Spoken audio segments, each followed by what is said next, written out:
Hi Komal, ఎలా ఉన్నావు? నేను ఎలా ఉన్నావు అలా ఉన్నానులే. కోమల్, ఇవాళ ఎందుకు చాలా డల్ గా ఉన్నావు? నాకు హెడేక్ అయి చాలా ఫీవర్ గా ఉంది. అవునా, నాకు కొంచెం తెచ్చిస్తావా? నాకు తక్కువ అయితే ఏదైనా చేస్తాను శీతల్.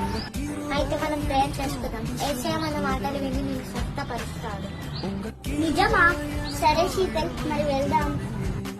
పద వెళ్దాం Komal.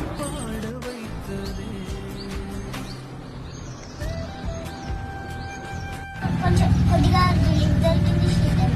Thank you so much for praying. You are welcome. Hello friends, the moral of the script is pray for God when you are in trouble. ఎప్పుడైతే నీవు కష్టాలలో ఉంటావో అప్పుడు దేవునికి ప్రేయర్ చేయాలి. ప్రేయర్ చేస్తే దేవుడు నీ మాటలు విని నిన్ను స్వస్థపరుస్తాడు. Thank you.